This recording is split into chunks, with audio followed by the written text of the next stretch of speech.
તાજા સમાચાર તમારી ભાષામાં મેળવવા માટે ડાઉનલોડ કરો ગુજરાતી મિડ ડેની એપ।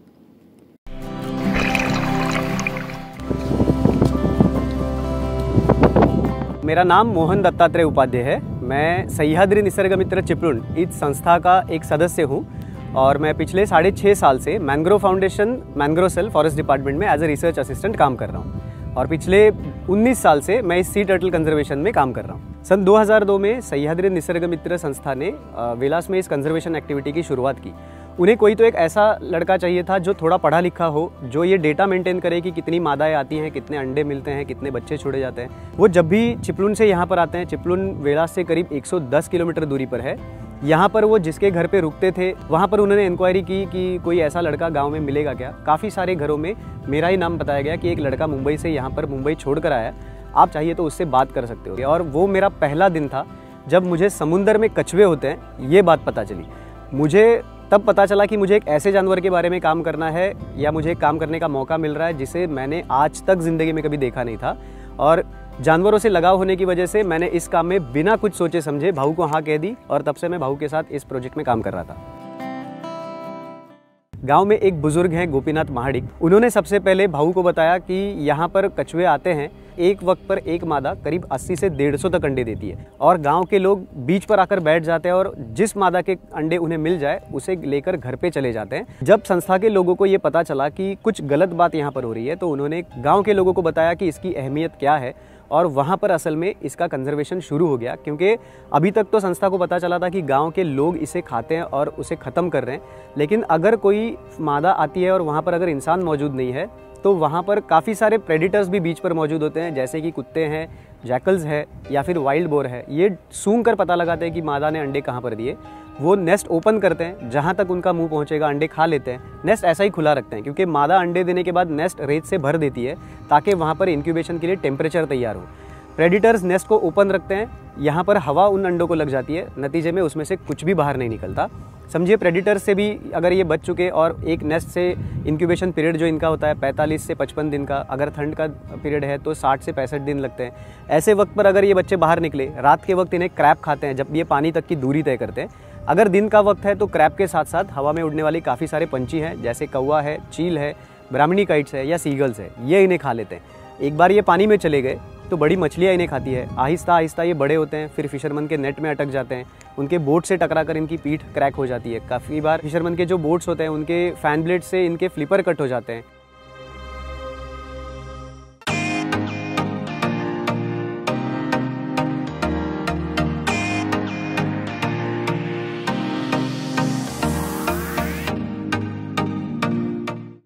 आज मैं इस काम से इतना जुड़ चुका हूँ कि मादा कछुआ पानी से बाहर निकलने से पहले मुझे इंट्यूशन मिलता है और मैं बताता हूँ अभी फीमेल आएगी और आधे घंटे या 1 घंटे के बाद वहां पर फीमेल आती है और अंडे देती है।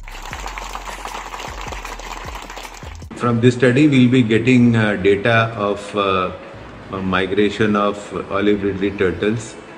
Basically there are many hypotheses like turtles, they come on the same beach every year for nesting. Also it is learned that they sometimes come 2 or 3 times in the same season for nesting. So all these hypotheses can be confirmed by this study. Even though the turtles have been coming to our coasts for many years, we do not know where they go after they lay the eggs. So we do not know anything about their movements or their migration in the sea.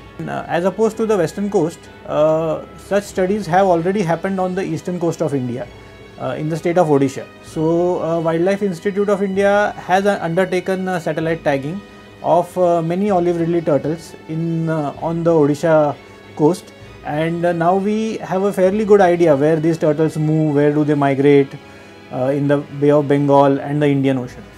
So similarly, such data was missing from the Arabian Sea, from the west coast of India, and the data which will be gathered from this activity will be useful for the future conservation activities.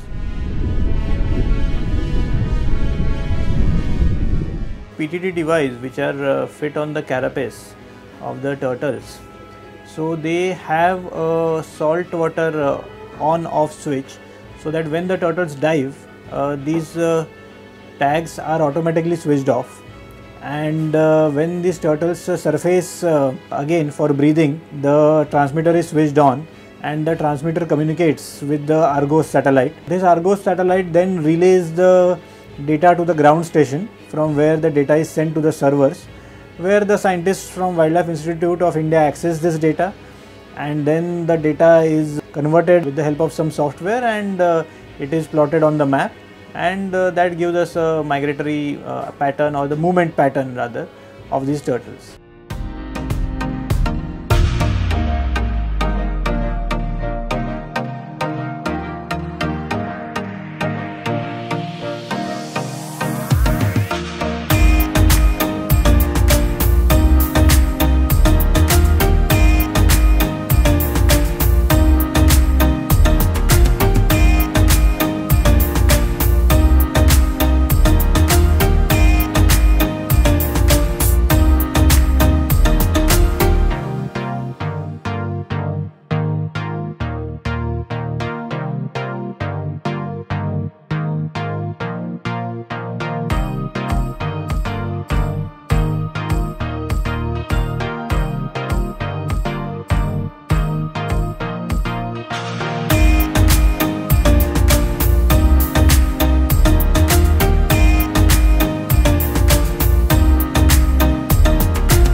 Subscribe કરો Gujarati mid day.